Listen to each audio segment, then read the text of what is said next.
Hey, my name is Chelsea Fagan, and I'm the founder and CEO of The Financial Diet, a totally independently owned and operated company of women who love to talk about money. Welcome to The Financial Confessions, a weekly show where we talk to people about their personal finances, their professional industry, and how money shapes their lives.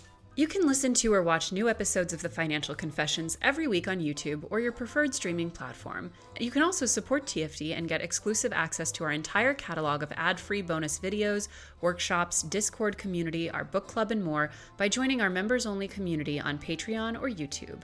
Our 2024 goal is to be primarily supported by our incredible community, and joining our membership program is the best way to do that. Enjoy the episode. Hi, everyone, and welcome back to an all-new episode of The Financial Confessions.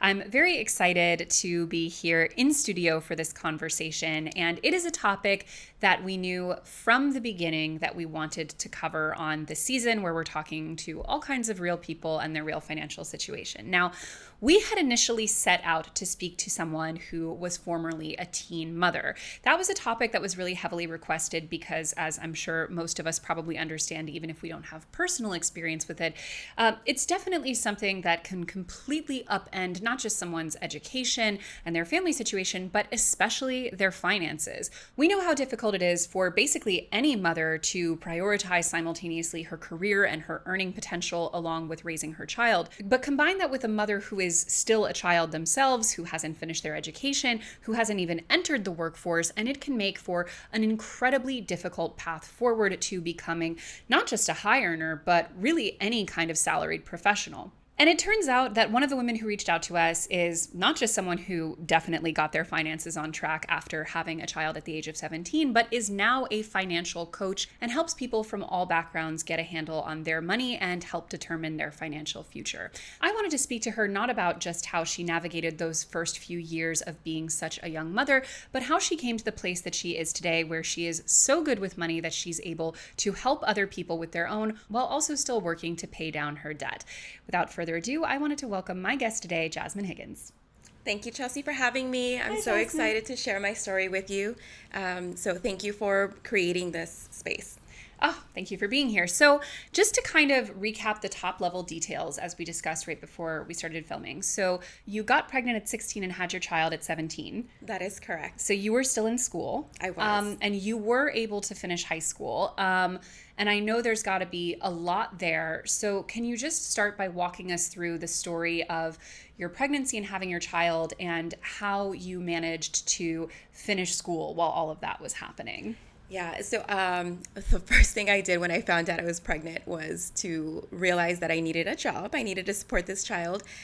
Both my now husband and I decided to go get jobs, real grown-up jobs. He is the one that had to quit school in order for him to have a regular 9-to-5 type job. And I was working around my school schedule. That's the first thing we did.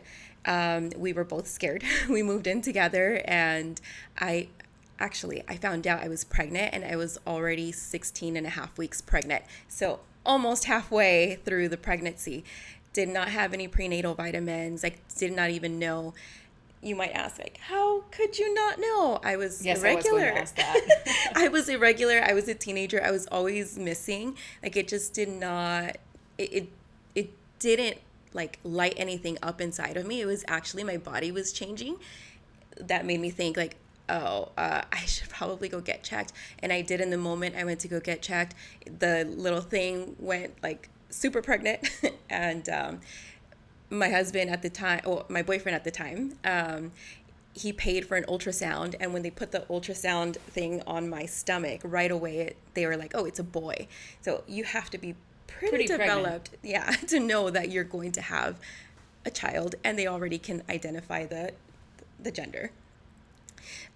So of course we were scared. I went to go tell my mom that day, and the first thing that came out of her mouth was, did you get pregnant? Because I got pregnant with you very young. And it was like, no, this was not intentional. Yeah. It had nothing to do with trying to repeat the generational, I would say, curse in our family of having children too young. It was irresponsibility, to be quite frank. And so we did get our jobs. We moved in together right away. And At the time, my husband was undocumented. So to add another layer of complexity to our teenage becoming adults, he was constantly getting laid off or fired when they would realize that a fake social and a fake name was not actually who he was. Wow. However, that didn't stop him. Every time that he would get laid off, right away he was getting another one. Thank goodness for temp agencies. Yeah. Luckily, I did get to finish school because in the 9th and 10th grade, I took so many classes during summer school. I was overloaded with credits, and it allowed me to kind of like not have a first period and sixth period. So I only had to go to school for about 4 hours. Okay. So you were able to stay in school and graduate, Yes. while I assume initially pregnant and then while having a newborn. Yes, so I had my son in summer break between 11th and 12th grade. So I returned to school 2 weeks after school started. And that was exactly the time that I had to recover. Wow. So you were able to graduate, but your now husband, who was the father of your child at the time, had to drop out. Yeah. And just out of curiosity, going from being undocumented as a minor, was he a dreamer? No. How was he able to then get his documentation? I assume that probably happened later. Yeah, we got married at 19 and submitted his I forgot the name of it, but we submitted his documentation about 4 years into our marriage. Okay, got it. So he was able to eventually access citizenship through marriage. Yes. Or sorry, does he have his green card or Right now he has his green card. He's eligible for citizenship. My husband has his green card too, but he's not yet eligible. So you were able to graduate while having this newborn. Your husband was, well, I assume you weren't married at the time, but your boyfriend, eventually to be husband, was working. Just in terms of the very initial finances, did you continue to live at home for a while you were finishing school and had your baby, or did you immediately move into your own space? So we lived with his parents. So I moved out, lived with him. The moment I moved in, his parents started charging him rent. Okay. So you were living with parents, but it wasn't like you were living for free. Okay, got it.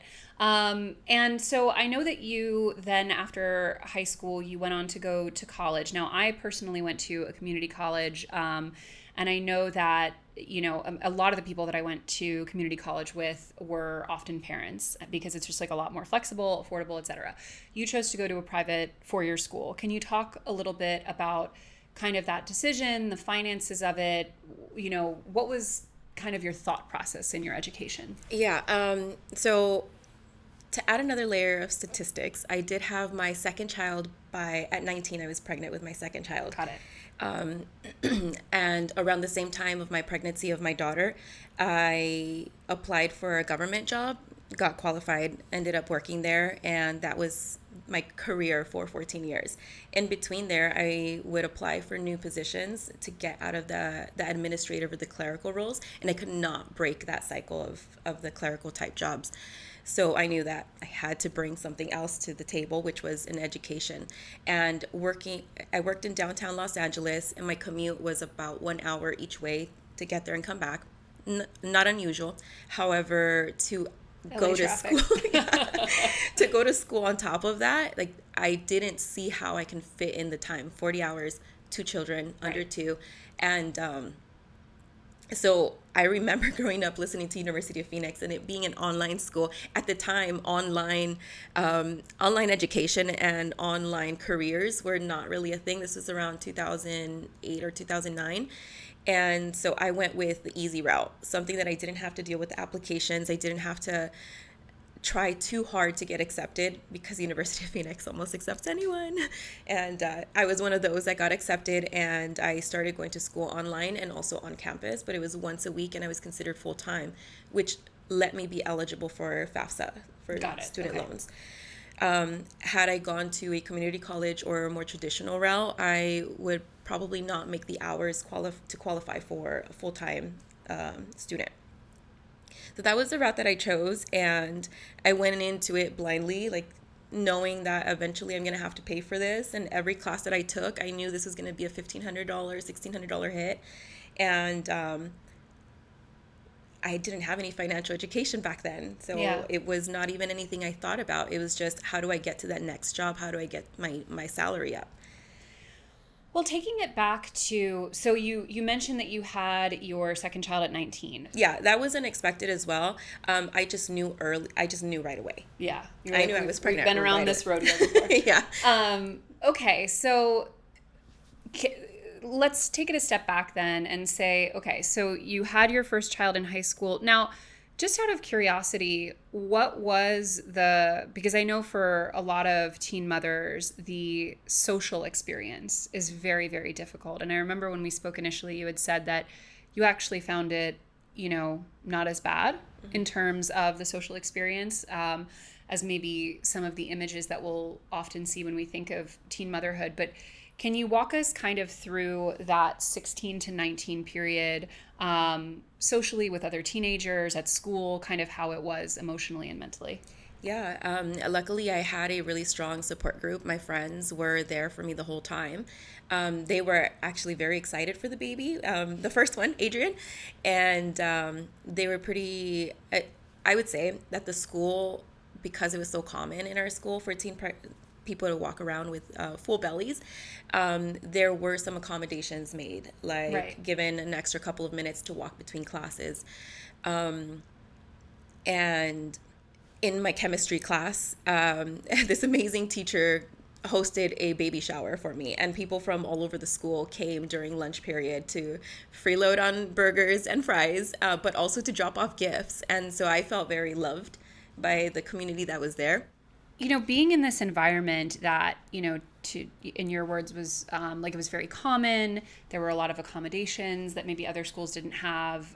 Even you had a teacher throwing you a baby shower, and you felt less stigmatized, I think, than a lot of teen mothers. Do you feel that that environment really contributed to you being able to finish high school when it is very common to have to kind of pause on education?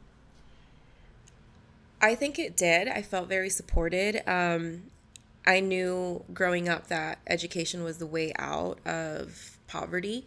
And so I always felt determined no matter what the situation may be. And so dropping out was not an option for me mentally.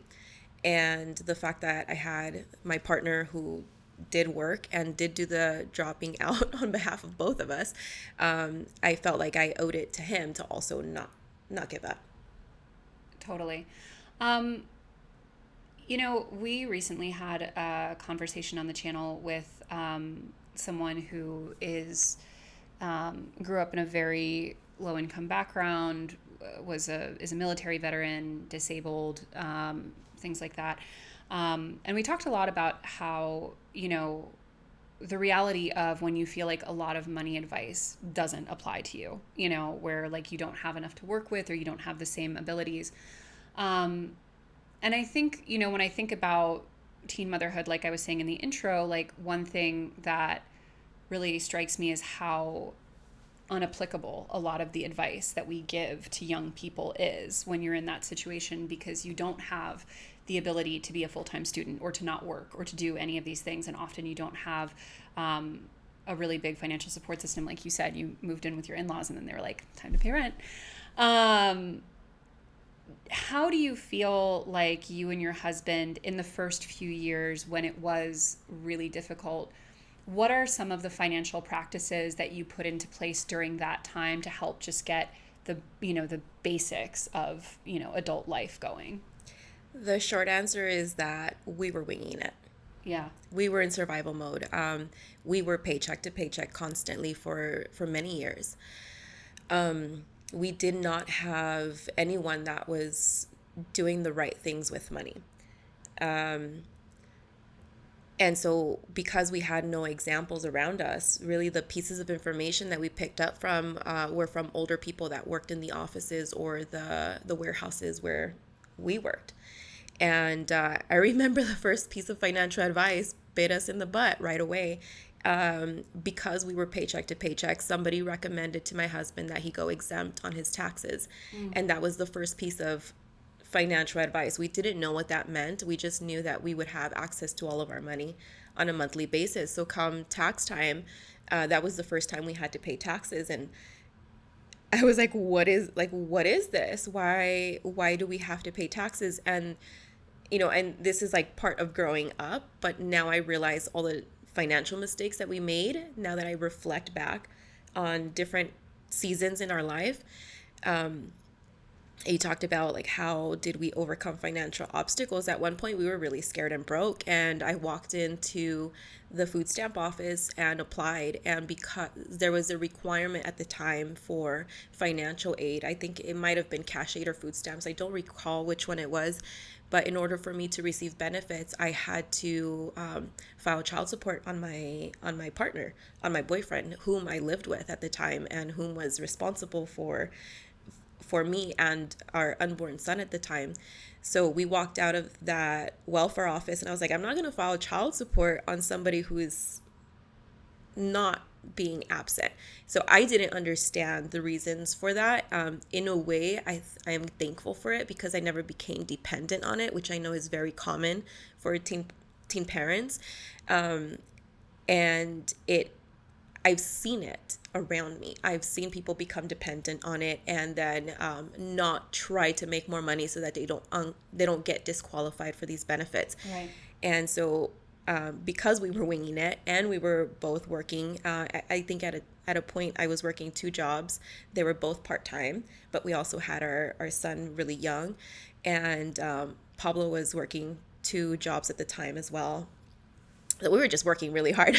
And eventually what that enabled us to do is to gain some independence. So we did move out, and we've had to move back a couple of times because of the layoffs. So we really never felt stable up until I would say at least 12 years ago. And we've been together for 20 years. 12 years is still a nice amount of stability. It is. That's a lot to, More than half. Yeah. And, there are a lot of people who go their whole lives without ever, and I know obviously we'll talk about this, and you work, as a financial coach, but it's really scary, especially in our generation, the amount of people who are caring for older family members, and who, whether it's because they weren't able to save or they just didn't save, are having to take care of people, and people are having to work until they're dead, basically, 80s and beyond.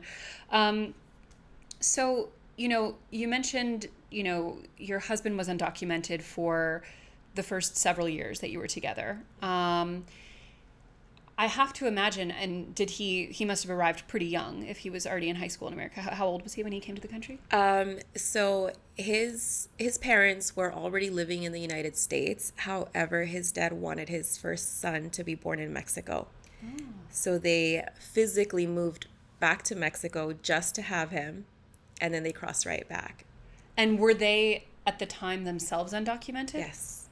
That must have been quite risky to go back and forth across the border without being documented. Absolutely. Wow.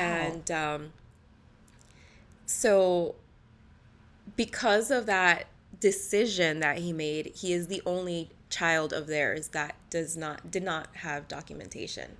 Wow. That is pretty incredible. Does he, there's a whole lot to unpack there, but Yep. So in the early days, especially when he was having to work all of these jobs and it was very precarious because he didn't have his papers, did he, how did you guys, it's also especially a question for him, like emotionally and mentally, how is that something that you kind of just manage with every day? Because I have to imagine the anxiety must have been so high that something could happen. Yeah, you haven't met Pablo yet, but he is a go-getter, so nothing can stop him. So in this case, what he had to do, I remember he was 16, so we were very young, and he knew how to get a fake ID.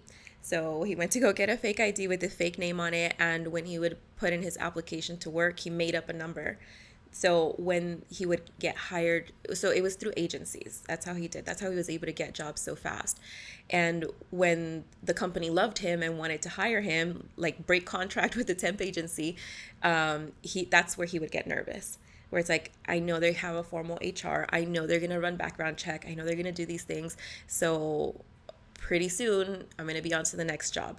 And so he was already keeping his options open, keeping his resume updated all the time. And sure enough, that's exactly what would happen. He would get hired through the company, and they would use the same data from the temp agency to hire him on. And within 2 weeks, he would be fired because his social didn't match. So they would ask him to come correct the information. And then they're like, oh, actually, this name and the social doesn't match. Then he's like, I don't have papers. And so they're like, oh, I'm sorry, dude. Can't hire you. And he basically grew up in the U.S. from infancy. Yeah. So, speaks perfect accentless English, grew up in America, has, no one would have a reason to expect that he wasn't, a U.S. citizen. Yeah. Wow. But he was also lying about his age. He pretended to be older. Yes. To get hired. Yes. Yeah. Out of curiosity, did he ever go back and finish his high school education? He hasn't yet. But he plans to. He plans to. Because of this, I would say like I'm ready. I'm applying for something without being ready for it, but I'm saying I'm ready. He would eventually get the education or the skills necessary at that job in order for him to qualify and apply for other things. And this is what he's done his whole life. And so it's worked out in his favor to the point where, he would take on these lower paying jobs, and little by little he'd get in like, oh, I know Excel. And, they would trust him with certain things. He would implement new processes, things that I learned in college, he was already doing. Like he's just, he just loves to work. He loves to get his hands dirty, but also he loves to see new creation and, or making things better for the company. He truly loves the places that he works at. And so little by little, today he's in an accountant role and wow, has he didn't graduate high school. Wow. That is, it's funny. I went to a community college. I don't even have my associate's degree. And for a long time, it kind of made me self-conscious, and I didn't like that I didn't have a college education or finish a college education. I didn't like that I didn't go to a 4-year school and all that stuff. And I felt like it would really hold me back professionally. And I think, in other instances it might have, but I also think that we put so much pressure on degrees. And I think especially for a lot of industries, after a certain period of experience, your education doesn't really matter at all. And it's just about, what you've learned on the job, what you're capable of doing. And I think, especially as it pertains to things like student debt, it's so important that people not overestimate how much they actually need a degree, or at least the type of degree that they can use. Because I think about the degree that I was going to get, and I'm like, what in the world would a bachelor's degree in international relations be doing for me these days? Yeah. Where would I exactly be using that? And what are things that I would have learned there that I couldn't have learned on the job? So you obviously going from, working whatever jobs you could find, being, a very, very young mom to 2 kids, to now being a financial coach, having your own business, doing all this stuff. There's clearly a big kind of middle in there. But one of the things that I wanted to know about was what was the turning point for you where you went from just being in survival mode all the time to, no, I actually really want to build my financial future and take control of it? So I would say the first pieces of good financial advice I did start to understand and apply. I had my good friend Nicole ask me about my retirement fund. At the time I was 24, I believe. And I had already worked in a government job for 5 years because I started at night as soon as I turned 19. And she asked, how much money do you have in your retirement account? And to me, that was foreign. I was like, I'm never going to retire. That was my mindset. And she's like, what do you mean? And she would freak out. She's type A, Capricorn, she's super organized, and she's a money freak. And she was going to school for finance. And she's like, what do you mean you do not have a retirement fund? And I was like, for what? I'm going to have a pension. Like, that's fine. And she's like, no, Jasmine, there's a match. And by you not investing at least the match, you are literally walking over dollars on the street. She's like, if you saw $100 on the street, would you walk right over it? Would you pick it up? I said, I would pick it up. And she's like, you are walking over dollars every single day by not investing. So I was like, okay, tell me more about this. Show me. And luckily, this was great advice. So that day is when I enrolled into the 401k plan. We did it together, and I did the contributions to get the full match, not knowing that this is information that should have been part of our lives this whole time. At 19, the day I started, they should have said, we match your 401k and start doing it now. Nobody did that. Not even HR, no one. And so the moment that I found out, I asked my mom, hey mom, are you invested? Because she worked for the government too. I was like, are you invested in the 401k and are you getting your full match? And it was a very similar response of like, what do you mean? And so that was like, that should have been my aha moment of I need to dig deeper into this, but I did not do that. Here come a couple more years, and I came across the Dave Ramsey of finance, and it was an accident. Yeah. I stumbled upon the podcast, and I was working my regular job, and I picked up a couple pieces of information, but just the word debt freedom to me was like, that's the first time I had heard it. And no adult in my life, older or younger, had mentioned these things to me before. And I got lit up. Yeah. It lit a fire under me. Both my husband and I were like, oh, we could do this. We could get on a debt-free journey. We did it in our way. So we kind of changed it up a little bit. We saved for the first time. Can I ask how much debt you were starting with at that time? Of consumer debt, $70,000. Of credit card debt?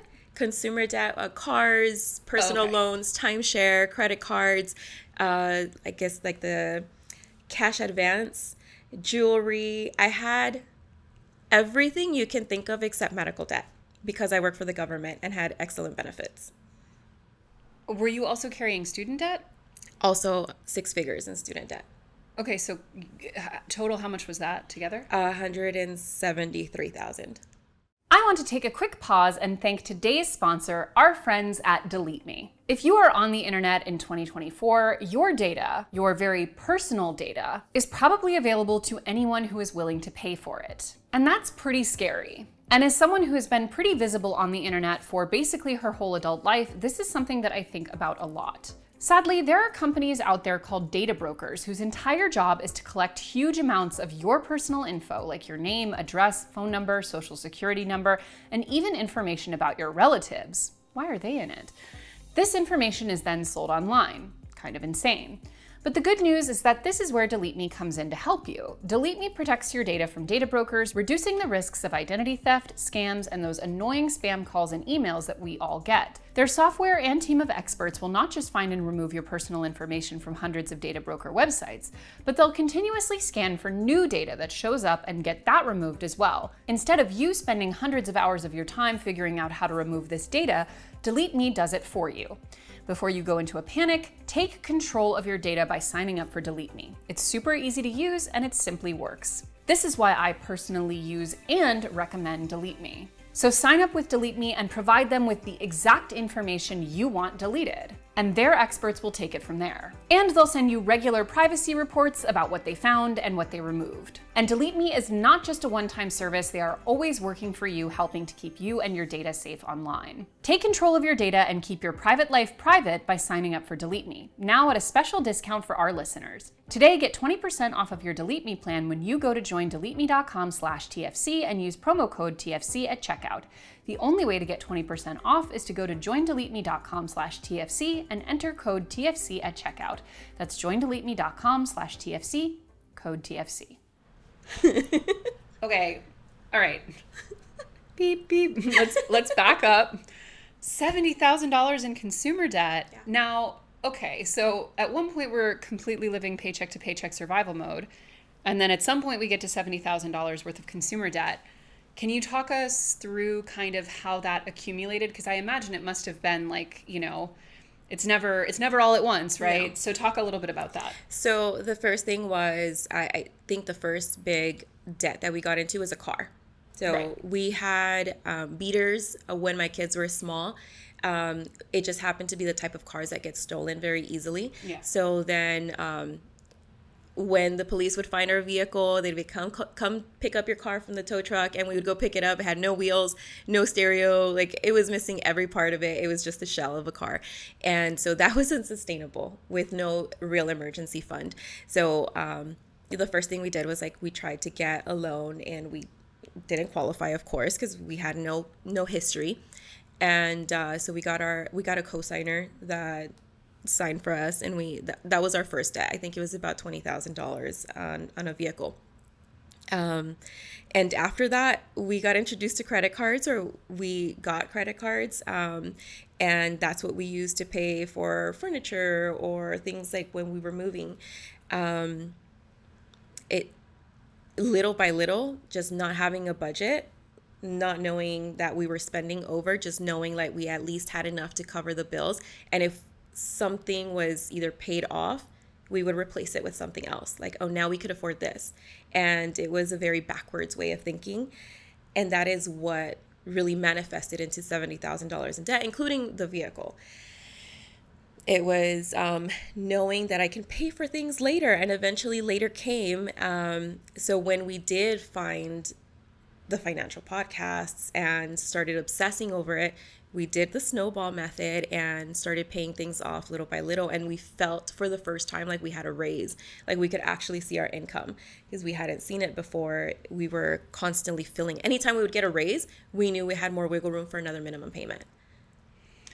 Now, just one small note that I want to explore. First of all, with regards to the beater car thing, I used to drive a 1994 four-speed Toyota Tercel, seafoam green, no AC, cassette deck. That thing got burned to the ground in College Park, Maryland. Someone just burned it to the ground for fun. So I can definitely testify to how much people like to mess with bad cars. But that being said, I'm sure you would agree that like get the least amount of car you need, because spending money, especially for a leased car, I mean, vehicles are such terrible investments. Yeah. So, but it does make sense that that's like a place to start, because a lot of people are able to convince themselves, and there's a lot of marketing out there meant to convince people that a car is an investment or that it's a good use of your money. But it is consumer debt, and it is, not that different from any other consumer purchase you might make. But it's a kind of a gateway drug into spending beyond your means. I just want to ask about the timeshare thing really quickly, because I have a very personal vendetta against the timeshare industry. As do I. My family they live close to Myrtle Beach, Maryland. I wish Myrtle Beach, Maryland. My family lives close to Myrtle Beach, South Carolina. And so like when we go stay with them, and when we go down in the summer, we'll often stay in Myrtle Beach, because it's just nice to go to the beach. And that way the nieces can come and play in the sand. But let me tell you, Myrtle Beach, South Carolina may indeed be ground zero for scammy timeshare sales. And every time, like the first time my husband, who's not American and not at all familiar with the timeshare industry, the first time we went and stayed at like a resort down there to visit my family, we're walking through the lobby, and the timeshare people like come over to him, and like they start doing the whole thing, and he's like he like comes over to me, and he's like, I got a coupon for like whatever, like we should go to this, and I'm like, you stay away from him, like get away from him, he doesn't know what this is, like stop preying on him. But anyway, so we've done a lot of content on how predatory the timeshare industry is, especially to people who don't have the money to be spending on this kind of thing. Please walk me through how you guys got into a timeshare and where it was and all of that. I don't remember how we ended up getting there. It must have been some promo of, apply to win a car, something silly, but they called me and they invited me out on a vacation. At this time, we had never been on a real vacation before. Right. I lie. I won $1,000 on a radio show, and we took my family to Vegas. So that was the first time we went on vacation, but it was a quick 2-day getaway. And so this was the first time that we were going to go as our family unit by ourselves. We were both 21. So like it was what I would call like, we felt like real adults. And so we signed up, we went to go check it out, and the location was beautiful. This is in Escondido, California, which is like San Diego area. Nice. Gorgeous resort. And so we're sitting there, and I would say the key selling point for me at in my young 20s was that this kind of forces you to take your family on vacation, because you have a timeshare, you're forced to take family vacations. And that's what I wanted for my family. $35,000. My heart. What did that get you? It has gotten me nothing except into a contract that I cannot till this day get out of. Do you use it at least? No? You don't use it? I've tried so many times, but I have kids in school. So the times that we can go on vacation is peak season, summer or winter. And it's never available during those periods. Like, this is the worst of all the financial mistakes. I would say this is up there, along with not investing from 19 to 26 with the 4% match. Yeah, that's bad. Yeah. But, okay, this has only reinforced my righteous anger towards the timeshare industry. It is such a bad industry. And I have even known people who are grown adults, who are pretty savvy, who have, no reason to be getting hoodwinked by these scams, who've been like, yeah, we're thinking about doing a time. No. Yeah. Friends don't let friends get timeshares. They are such bad purchases. Why can't you get out of the contract now? You can't get rid of it? So they got bought out by a bigger company, which contractually I cannot speak bad about them because they'll come after me. I read my full contract. Oh, God. Yet another, whatever. Continue. Yeah. So there is a period between January and March that I'm allowed to exit. And I can only do that on the years that I pay my maintenance fee, which is every other year. And so the year that I've been waiting for, they were under the acquisition. And so they had all books frozen, allegedly. And so I had to wait so next year is between January and March to be able to cancel. So I have to pay my maintenance fee for the year, even though I'm not going to use it, for me to be able to cancel it. How much money have you spent on this? So the purchase price was $35,000, and every other year it's about between $1,200 and $1,500. It goes up every year. It's about $1,500. So in total, you probably spent like $50,000 on this. Probably have. And you've never even gone there on vacation. I've gone, but it was always for like, oh, let's update you on your benefits. Are you having trouble with your thing? And so I would go on these free ones. It was never really the point. So my points have either expired, or I have transferred them to like a third party and tried to book their little weekend stuff, but I have not booked a full week with what I paid for. We can't name the company, but you know who you are, and how do you sleep at night? Escondido, California. How do you sleep at night? I have an aunt who briefly got into the timeshare selling business, and I was like, she's not invited to Thanksgiving. We can't have that at the table. I'm serious. It is such a horrendous industry. Okay, enough of that. I could go on for days. But some highlights. Because I've made that mistake, I've had clients that they add that as like a goal of things that they want to work towards, is like, oh, purchase, and whatever name it is. And I was like, if you really want a timeshare, I will sell you mine for 50 cents. 50 cents? 50 cents. I will sell you my timeshare. I paid $35,000. I'll sell it for 50 cents. Not 50 cents on the dollar, 50 cents total? 50 cents total to get rid of this. So then they only have to pay the maintenance and they get the points? Yeah, they get the full points. And actually, that offer is for anybody. If you want to buy this off me. I take it back. The timeshare industry is great, and someone should offload this. No, I mean, the thing is, so I actually, when we were researching the episode of our podcast, Too Good to Be True, that we did on the timeshare industry, and specifically Disney timeshares, which is a whole other thing, there are a lot of people like who basically engage in like, they do what you're describing, which is like they scoop up timeshares for like literally people who are like paying you to take them. Yeah. And so sometimes occasionally you can like kind of work your way into a decent deal, but overall it is just a horrendous industry that should be illegal in my opinion, or at least heavily regulated. So you got to a place where you're like, I can work my way out of consumer debt, pay off student debt, all of that. Where are you currently in your journey toward debt freedom? So we became consumer debt free, and that was $70,000, and saved up aggressively because now we had no payments, minus the student loans were still on deferment because I continued going to school. And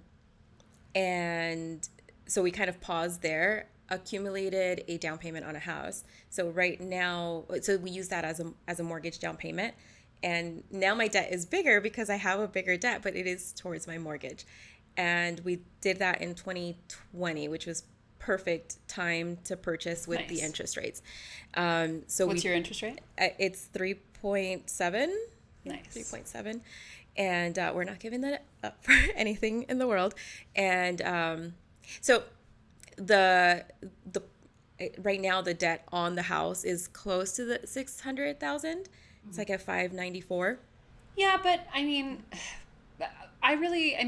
the obsession with debt freedom to me is I understand that it can be very helpful for people, especially in the initial stages. And consumer debt, sure, I totally agree. And like, you shouldn't be drowning in debt just to, and like we talked about earlier with the student loans, like not all student debt is created equal. There is a lot of debt that really has no business in a good financial plan. However, when people start treating things like mortgages as part of that, like to me, that's very silly. And that's not even how, when you think about how people, wealthy people operate, or people who are very good at money operate, like taking on strategic debt and strategic investments is a part of building your financial future. Absolutely. And being, terrified of debt generally, like my family is very debt phobic.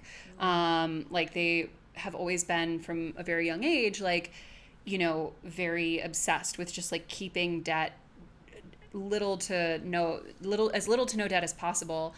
And in a lot of ways, like I think that's really hurt their finances in the long term. And especially when you're, for example, like you're not investing and you're not, doing other things with your money that could help it grow, and you're focusing on just living an entirely sort of cash lifestyle. Like I'm sure, I would be interested as a financial advisor who went from someone who was like, I would say very bad with debt to someone who's very good with it. What is your like general advice when it comes to how to think about debt? The higher the interest rate, the more important it is to pay it down. So there is like the 7%. To me, it's like there's a 7%. Anything over 7% is like you got to think about getting rid of it when you can, to make sure that when you are investing and you're earning 7 to 8% on average, like it's making more money for you. Right. So that's the thought process behind it. So our house, I consider it the biggest smart decision that we made with money, besides getting out of consumer debt at the time.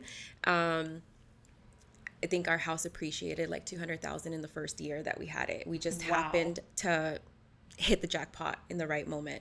I also probably don't recommend this, but we did straight seller to buyer. We had no agents. We had already lived in the house. We were renting it at the time, so I knew everything about it, and submitted an offer to the landlord, and he accepted it because there was so much fear going on during the pandemic. Totally. This is in Los Angeles? This is in Los Angeles. Yeah. There was so much fear going on, and so it was to our advantage. He should have gotten a real estate agent because they would have told him that it was worth more than what I offered, and his loss is our gain.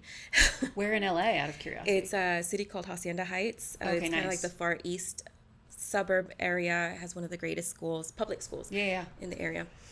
Yeah, I mean, the LA real estate market is absurd. I don't know how people are affording to live there. They're not. They're not. They're not. And also, I mean, so we had a pretty similar experience where we bought during COVID 2.875 30-year fixed. Nice. My greatest point of pride financially. But no, we also bought at a moment where the market was really, really, really bad. Yeah.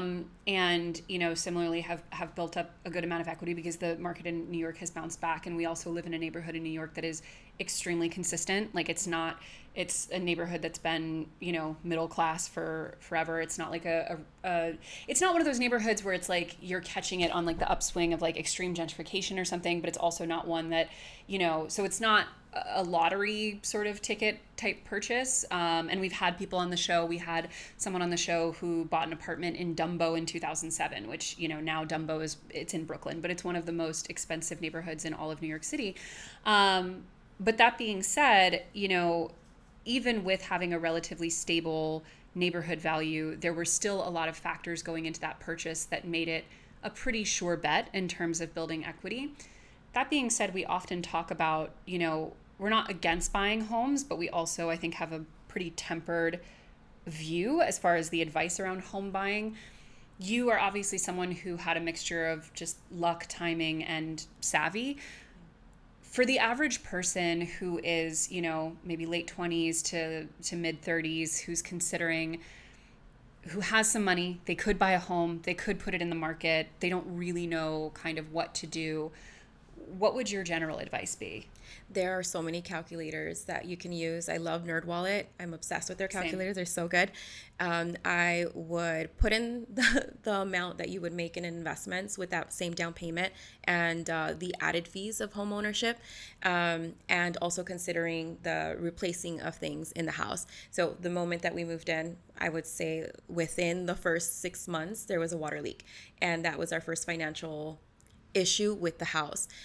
Would still not change anything personally. However, if I were to add all the numbers together, now with the interest rates where they are, it's kind of challenging. The prices of the home, if you add the price of the home plus the interest rate that you would be paying plus the sunk costs that sometimes don't get calculated into the money that gets dished out for the mortgage payment,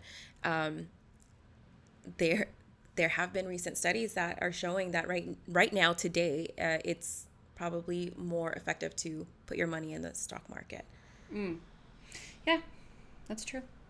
And I also think a lot of people are very emotionally attached to the idea of home ownership. And I think that is like an important thing. Like with money decisions, it's so important to try and take the emotion out of it and try to not do things for sentimental reasons, because I mean, honestly, in sales generally, people prey on that emotional response. And, when I think about all of the people who bought homes at the peak of COVID in Connecticut, Long Island, New Jersey, Philadelphia, like Pennsylvania, all these places to escape the cities, and they were paying way over what that house was worth. And don't get me wrong, they did get probably a pretty good interest rate, but, my parents put their home in Philadelphia on the market for vastly more than they had paid for it a few years prior. They had multiple offers in the first few hours, all well over asking, more than one in cash. Yeah. And I sometimes, out of sheer morbid curiosity, I'll go look at, what the home equity probably is in that. I don't think they've built up any equity yet because the market's cooled off. People weren't willing to pay this crazy sum anymore, but there was, like you said, people were panicking. Like people were making these very hasty decisions based on what they felt, based on this very unknown situation. And you combine that with the emotional attachment people have to homeownership, and that can be a recipe for financial disaster. Yeah. And it's still going on in California now. Actually, the homes on our block, they go really fast, all in cash and over asking still, with the interest rate the way they are. But when you pay cash, you're not paying that interest rate, but still it is bringing up the house value for us. However, if we were to leave that property and go into another house, like it's just like you cannot do an even exchange. Right. Are you ever tempted to take that equity that you've built up and move to a less expensive home market? Not right now. Because both kids are still living at home, so we need the space. But we are fully aware that might be a possibility in the future, either that or consider long-term rental. Yeah. Yeah, my husband and I talk about that all the time. Like it's, and we don't want children, so that does give us a level of flexibility, but it is like, it's something to always kind of think about is like, it's not just the, where you live is obviously important in a lot of ways, but there's also, I think there's such a diminishing returns effect where like the amount of money that people are paying to live in certain areas is like at a certain point it's not worth all that money. And I feel like LA and New York are examples of that, where I was watching a video yesterday about the housing market in LA. Like they show like you enter like up to like not to $1 million in West Los Angeles, there's literally like three options, and they're like 1-bedroom apartments. And that's just there's no convincing me that like there's something so unique and special about that area that you would have to live there for those prices. And I think people just need to be a little less attached to, unless you get a great deal like you did. I might argue that the weather is pretty amazing. The weather is amazing, but here's the thing. Yeah. The weather is amazing in a lot of places. It is. And even in Southern California, there are other housing markets that aren't quite so crazy as Los Angeles is. I personally am a huge fan of San Diego. I know it's getting out of control there as well. It is as well. So, you had mentioned when we were talking earlier, I think before we recorded, that it was very important to you when you got pregnant at 16, especially in a school environment where that was very common, with a mother who had also herself been a teen mom, that you really did not want to be a statistic, that it was very important to you to finish high school, to further your education, to get a good job, all of this kind of stuff. And you made it happen, right? Like you totally defied the statistics on so many levels. For people watching at home, whether it's because of having a child very young or coming from a really low income background or being undocumented or whatever the starting point might be, who have that similar feeling of like, I don't want to end up where I'm expected to end up, financially and emotionally, what would you say to them? Because because my mindset was on what I did not want to be, I didn't get a lot of time to really dream and focus on things that I did want. That came after. So I was so focused on not becoming this person who is the statistic that I would hear about in school. Statistically, because of where I lived, I was going to be a teen mom. That was a possibility. And because I was a teen mom, I was going to have my second child before I'm 20. That ended up happening, and I was very upset. Not that I was pregnant. I was upset that, I'm a statistic. Like, that was my mindset. I was not supposed to graduate high school, so I was supposed to drop out. I was not supposed to get a higher education. I was supposed to live on welfare for many years. I was supposed to not get married to the father of my children. So there are so many things that were not supposed to happen, and that's what I was focused on, that I didn't even picture what is life like, what would it look like if I can just slow down and raise my kids. It was more like I have to keep going, the hustle mentality, and keep going, keep striving, keep growing, keep building. And at a certain point, it's like, when do you turn that off? And I feel like my husband and I were at that point where we're starting to turn it off, but our kids are now, 17 and 19. So it's a combination of, man, we did that. We were in such hustle survival mode for so long that now that we get to, and I have a passion-filled job, so I did end up quitting government. That gave me a sense of anxiety of quitting a stable job, everything that I knew that was supposed to be my security blanket. That's what I felt when I was writing my resignation letter. It was like severe anxiety of what happens if we end up back there? What happens if we are back in that hustle mentality? And so what I would tell to somebody who is sitting in that position was, yes, strive to get out of the poverty, get out of everything that around you, that you're conditioned to be normal. Start looking outside, but also think, what is it? What does your end like? What does your ending look like? What do your goals look like? Try to get clear and define what is it that you're working for, instead of what am I working against? What am I trying to break? So in my coaching business, a lot of that, what I use is breaking generational curses. So yes, we're breaking generational curses, but not only are we trying to not do these things or these patterns that we're trying to break out of, but also what is it that you are trying to accomplish? I think that's really important advice, because I think a lot of people don't even feel allowed to think about, what do I want? On a practical level, so you went into 6 figures of student debt for this, going to a private for-profit 4-year school. Looking back, do you wish that you had done community college for at least part of it? Absolutely. I always have to give my flowers to community college. I didn't like it at the time because I just wanted to go to a fun school away from my parents' house and, whatever. But I feel like it's such an underutilized resource. Absolutely. And I wish more people would consider it. Yeah. If I had, I would say, a little bit more time, or there was a little bit more flexibility on the community colleges at the time, and I would say marketing. Yeah. Like if there was better marketing and it was in my face the way the for-profit schools are, it's kind of hard because they don't have the marketing budget that the for-profit school does. They famously don't, because they're, very, very inexpensive. Yeah. Your children now are the exact ages that you were when you had them, right? Yeah. At least next month. Next month. Yeah.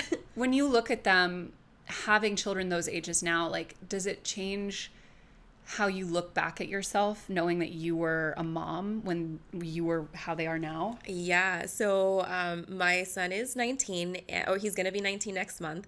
And my husband and I, like, sometimes we reflect back and we're like, if he was in the same position we were in, do you think he would be able to do you think he'll be able to make it? And we kind of laugh and we're like, there's no way. He had a childhood. He got to enjoy things like the breaking the generational curses. A lot of that was like, being able to pay for sports activities when your kids are growing up, being able to have, activities at school and saying yes for them to go on field trips and, different, I would say completely different because of the finances. So he's enjoyed his youth and wasn't in a hurry to grow up. And Pablo and I were kind of in a hurry to grow up because we wanted out. Yeah. We kind of wanted out of, we knew eventually we were going to crack the code, whatever it took. And we did. That's what we call it internally between him and I. And I see once my son turned 18, we were like, oh, there goes one. Like, he made it. He didn't have a child before 18. Yeah. And, my daughter's turning 17 and we're like counting down the days. We've got 1 full year, to hit that, breaking that generational curse. Because my mom was a teen mom. She was 18 when she had me, pregnant at 17. And so I'm going to be excited, but what is a little bit different about my parenting style than our parenting style with both my husband and I's parents is that we openly talk about contraception. Yes. That it's like, even I think social media, one really good thing that the internet has done for young people is just give them so much more access to information about that stuff. Because I remember I'm 35. I'm 36. Okay, so we're the same generation. I feel like it was not at all a subject that we really talked about growing up. I mean, luckily my parents, were pretty good about giving that education at home, but it certainly wasn't really a topic in school. Like, sex ed was a joke. Yeah. I don't even remember the class, but I think I was 13 or something, and it was like, I remember this is how babies are made. I remember it in high school, but it really was a joke. But we had this amazing teacher. I think his name was Mr. C, and he was trying to break stigma. Now looking back, I'm like, man, he was a great teacher. He was trying to break the stigma about ladies don't take any excuse from a man. He said, if he says it doesn't fit, he literally put the condom on his head. Do not recommend anybody doing that because it was so dangerous. But he put it over his head. He's like, if this fits, it will. Like, there's no excuse. But it was so comical. Everybody was laughing. We were just not ready. In one ear and out the other. Absolutely. Wait, actually, this has unlocked a memory for me. I had a health teacher in high school who it was so I don't know if it was like this at your high school, but in our high school, sports were a really big thing, especially football and lacrosse, because I'm from Maryland. And the people who were coaches would usually have to teach 1 or 2 classes, but they really didn't care about teaching their classes. They just cared about being coaches. Fun fact, Bill Belichick went to my high school, a real football legacy. We have a scholarship at our high school from him. But anyway, all of this is to say, we had a teacher for health who was a coach who did not care about teaching whatsoever and just cared about being a coach. And so every single day in class, he was famous for this. He would just put on the movie Remember the Titans, and he wouldn't even like play it from where you left off. He would just play it from wherever the last class left off. So I think in total in his class over a semester, I watched Remember the Titans probably 30 times, but I never actually saw the full movie from start to finish because he'd just be playing it at a random time. And this was literally the class that we were supposed to be learning about like STDs and like our own bodies and nutrition, and never learned a thing. This it sounds like a scene out of a movie. It was, but trust me, in real time, I mean, looking back, I can't believe that was allowed. But at the time, we're like, this is the best class ever. So I learned, I would say, the core, the meat of everything when I was in my bachelor's program, and they went over the STDs and had to do actual studies and homework on this stuff. And then I had the privilege of working volunteering at a all women's in-home rehab. And there would be educators that would come and educate the women that were stationed there. And there was one that came in and was amazing, hands-on learning, and like, you know, had posters and had all the women like kind of like very hands-on education. And that's where I would say I really learned about not only protection, but STDs. And the purpose behind why they were doing that was to show how much more risky using a needle was than it was, like a used needle from somebody else, than the different forms of sex. Right. And how risky those are. And I was like, oh my gosh. And they had pictures and everything. Like, that is the type of education I think would have been like, I don't want that disgusting STD on my body. Yeah, but for some reason, I think when we're younger, they're just like, we can't show them that. It's too graphic. It's too graphic, but also they wouldn't take it seriously. Yeah, that's true. So as just kind of a final thought, you know, one other way in which you defied a lot of statistics is the person that you had a child with at 16, 17 is now your husband. Yeah. 20 years later. Do you have any advice for, that you guys had to navigate so many different phases of life, financial struggles, being teenagers, figuring it all out, living with the in-laws, just like you name, being undocumented, getting your papers, so many struggles and obstacles and external stressors as a couple. Do you have advice for navigating those things as a partnership, especially for people who might currently be financially struggling and it's putting a lot of stress on their marriage? So besides the fact that I got lucky, I know I got very lucky. Well, he got lucky too. He got lucky too. He knows that.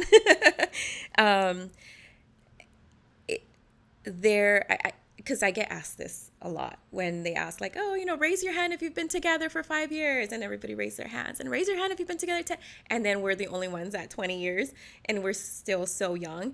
It is kind of a shock. So I always get asked like, what is the secret, or what advice do you have? And there are a couple of factors that I would say if we did not have that, then there's no way we would be raising a family together right now. And one of those is respect. So not only respect towards one another and in person, but also he's got my back when I'm not in the room, and vice versa. He stands up for me in front of his mother. Those mother-in-laws, man, they need someone to stand up to.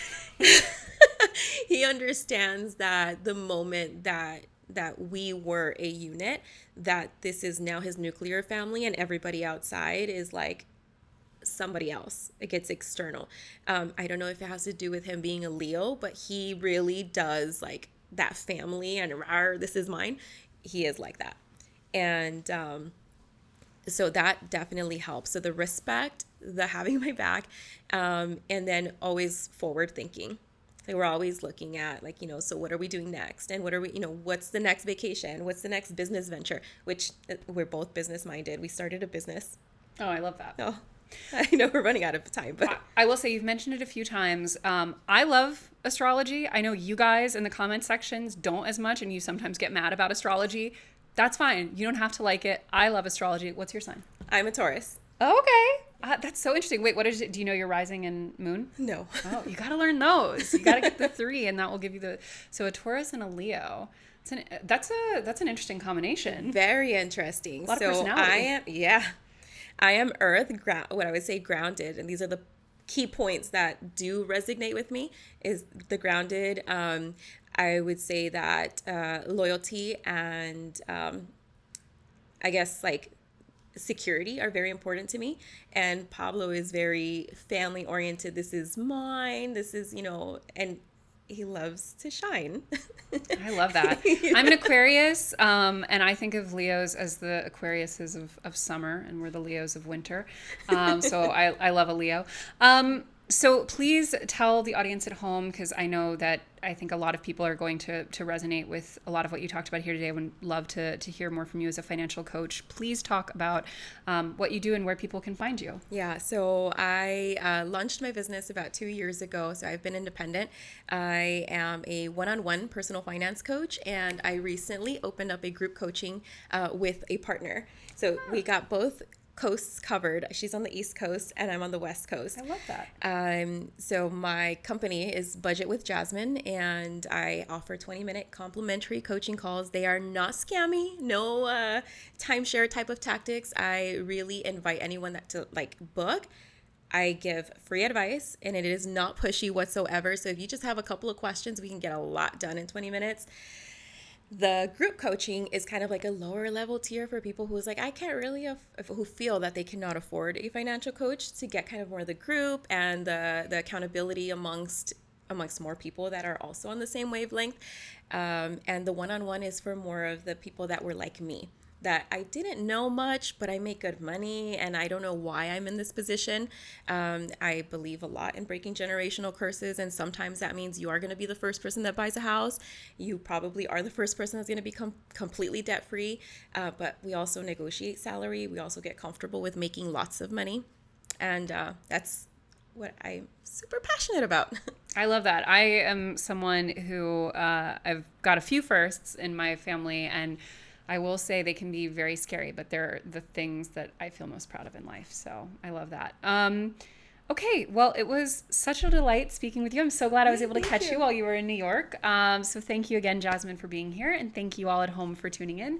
And I'll see you back here next Monday for an all-new episode of The Financial Confessions. Bye.